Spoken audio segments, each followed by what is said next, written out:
diesem Video sehen Sie, warum ich mich für die DKB-Visa-Karte entschieden habe und welche Erfahrungen ich damit in meinem zurzeit Amerika-Aufenthalt gemacht habe.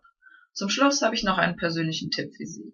Warum gibt es dieses Video heute für Sie? Gregor, der diesen Blog hier betreibt, meinte, es könnte anderen Menschen helfen, sich für oder gegen die DKB-Visa-Card zu entscheiden.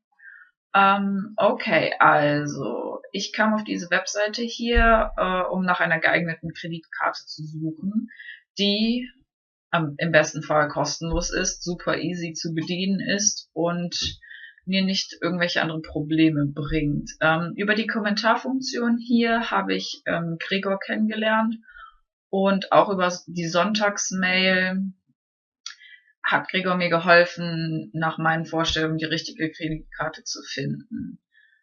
Also wurde ich Kunde bei der DKB, habe die Kreditkarte beantragt und auch noch ein kostenloses Girokonto bekommen, was eigentlich ziemlich praktisch ist.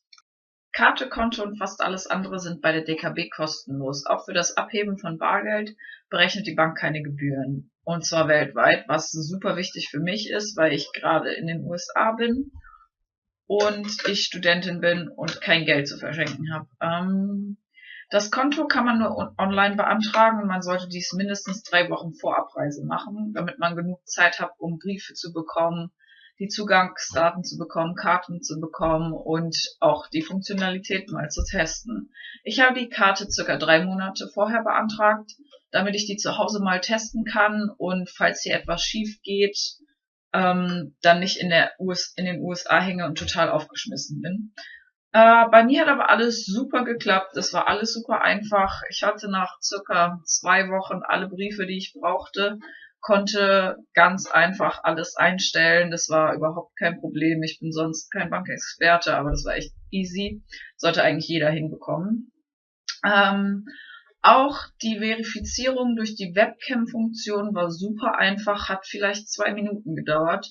Und auch zu unmenschlichen Zeiten, ich habe das nach Mitternacht gemacht, war das absolut kein Problem. Man wartet, keine Ahnung, 1 Minute darauf, dass da jemand am Bildschirm ist, dann zeigt man seinen Personalausweis so ein bisschen in die Kamera und dann hat das alles auch schon geklappt.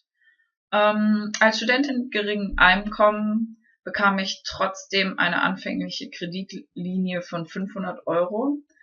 Wenn man nachher einen Gehaltseingang hat, dann wird das automatisch mehr werden, aber da ich hier keinen richtigen Gehaltseingang habe, ist 500 € eigentlich schon ganz okay. Aber nicht ausreichend manchmal, besonders weil ich gerne reise, braucht man manchmal halt, wenn man ein Auto mietet oder so, auch mal etwas mehr auf der Kreditkarte.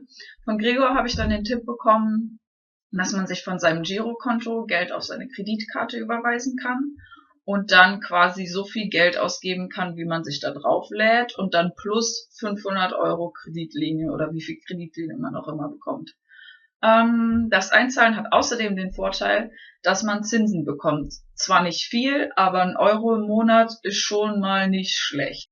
In New York zahle ich fast überall mit der DKB Visa Card, weil man hier einfach kein Bargeld benutzt und weil es einfach viel schneller geht und praktischer ist. Was das Wichtigste hier für mich ist, dass es natürlich immer kostenlos ist, sonst hätte ich auf jeden Fall ein Problem. Girokarten kann man hier nicht benutzen, kann man vielleicht schon, aber man zahlt sich dann dumm und dämlich, denn niemand hat hier eine Girokarte. Einige Kleinigkeiten zahle ich schon mit Bargeld. Da gefällt mir die Möglichkeit ganz gut, von der DKB überall kostenlos Bargeld abheben zu können. Seitens der DKB muss ich leider betonen, weil es hier in den USA üblich ist, dass Geldautomaten immer Gebühren verlangen. Manchmal weniger, manchmal mehr. Früher konnte man sich die mal erstatten lassen. Das geht leider nicht mehr, was ziemlich schade ist. Dafür gibt's hier kein teures Auslandseinsatzentgelt. Zwar wird das erst abgezogen, aber am Ende des Monats kriegt man das auf jeden Fall wieder zurück und dann freut man sich über, ich hatte hier schon 15 $, die man dann zurückbezahlt bekommt und das ist eigentlich ganz schön. Das fühlt sich an wie ein kleiner extra Bonus, den man bekommt.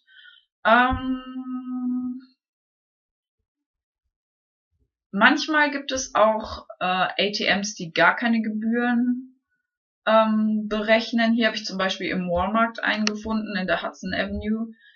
Das ist ganz cool. Wenn man auf jeden Fall länger in den USA bleibt, würde ich empfehlen, danach zu suchen. Also wenn man einen findet, sich den zu merken und dann auch dahin zu gehen, wenn man Bargeld haben möchte. Besonders gut gefällt mir übrigens, dass der telefonische Kundenservice rund um die Uhr erreichbar ist. Zwischen New York und Deutschland sind es immerhin 6 Stunden Zeitunterschied. Und ich möchte sofort Auskunft bekommen. Also bei einer Sache, bei der ich nicht weiter wusste, habe ich auf jeden Fall mitten in der Nacht in Deutschland angerufen. Bei mir war es erst abends. Und es hat alles super geklappt. Wenn Sie wissen wollen, um was es ging, schreiben Sie mir bitte einfach Kommentare unter dem Video. Vielleicht mache ich dann ein zweites Video. Mein Tipp für Sie: Speichern Sie sich die Nummer der Hotline ins Handy ein oder haben Sie einen Zettel im Portemonnaie, wenn Ihr Handy geklaut wird. Das kann im Notfall wirklich Leben retten. Falls Sie, wie ich damals, nach einem guten Konto suchen und einer guten Kreditkarte für einen Auslandsaufenthalt, kann ich Ihnen nur sagen, ich kann die DKB super empfehlen. Und ich würde es auf jeden Fall wieder so machen. Liebe Grüße aus dem super verschneiten New York. Bis bald, vielleicht zu einem zweiten Video.